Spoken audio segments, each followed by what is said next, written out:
Psychotherapy is such a personal and private process that it is a mystery to most people who have never gone through it. The following series is a unique effort that allows us to sit in on what is ordinarily a very private therapeutic experience. An actual patient was courageous enough and considerate enough to allow herself to be photographed while actually engaged in therapy with 3 different therapists. Thus, we are allowed the privilege of seeing and feeling what really transpires.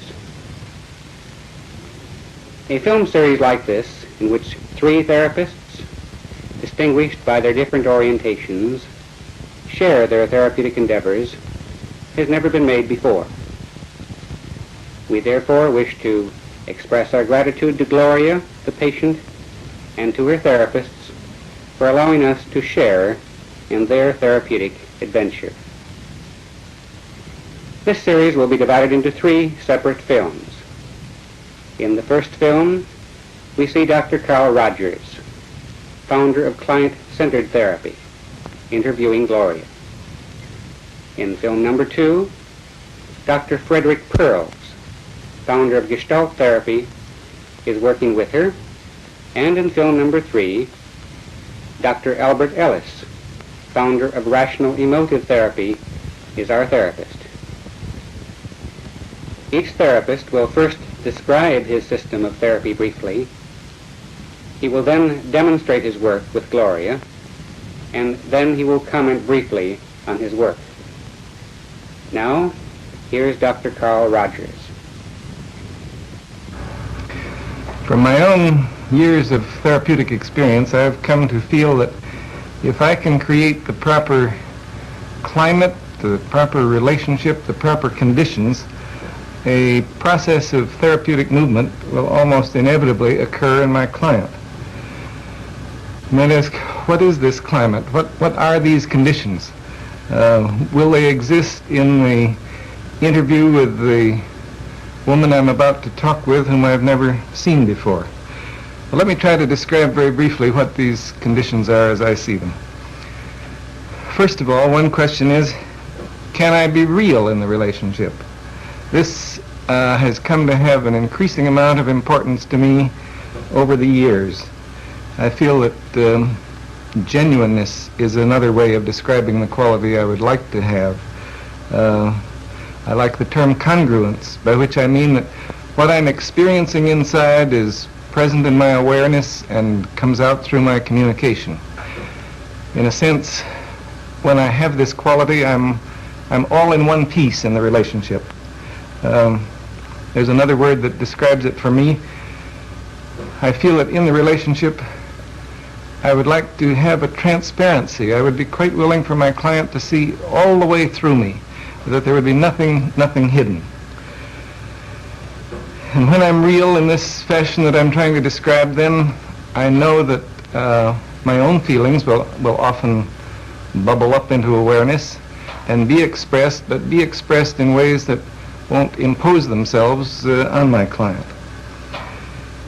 Then the second question I would have is, will I find myself prizing this person, caring for this person? I certainly don't want to pretend a caring that I don't feel. In fact, if I dislike my client persistently, I feel it's better that I should express it. But I know that the process of therapy is much more likely to occur and constructive change is much more likely if I feel a real spontaneous prizing of this individual with whom I'm working, a prizing of this person as a separate individual. You can call that quality acceptance, you can call it caring, you can call it a non-possessive love if you wish. I think any of those terms tend to describe it. I know that the relationship will prove more constructive if it's present. Then the third quality, will I be able to understand the inner world of this individual from the inside? Will I be able to see it through her eyes? Will I be able to be sufficiently sensitive to move around inside the world of her feelings so that I know what it feels like to be her, so that I can sense not only the surface meanings but some of the meanings that lie somewhat underneath the surface. I know that if I can let myself sensitively and accurately enter into her world of experience, then change and therapeutic movement are much more likely. Well, suppose I am fortunate and that I do experience some of these attitudes in the relationship, what then? Well, then a variety of things are likely to happen, both from my clinical experience and from our research investigations. We find that if attitudes of the sort that I've described are present, then quite a number of things will happen. She'll explore some of her feelings and attitudes more deeply. She's likely to discover some hidden aspects of herself that she wasn't aware of previously. Feeling herself prized by me, it's quite possible she'll come to prize herself more. Feeling that some of her meanings are understood by me, then she can more readily perhaps listen to herself, listen to what's going on within her own experience, listen to some of the meanings she hasn't been able to catch before. And perhaps if she senses a realness in me, she'll be able to be a little more real within herself. I suspect there will be a change in the manner of her expression. At least this has been my experience in other instances. From being rather remote from her experiencing, remote from what's going on within her, it's possible that she'll move toward more immediacy of experiencing, that she will be able to sense and express what's going on in her in the immediate moment. From being disapproving of herself, it's quite possible she will move toward a greater degree of acceptance of herself.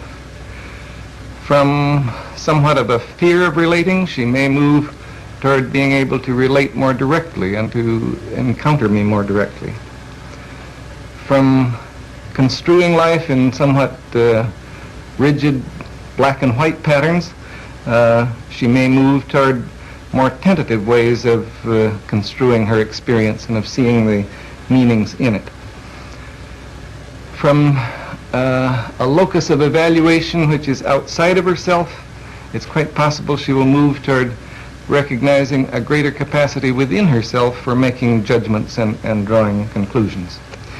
So those are some of the changes that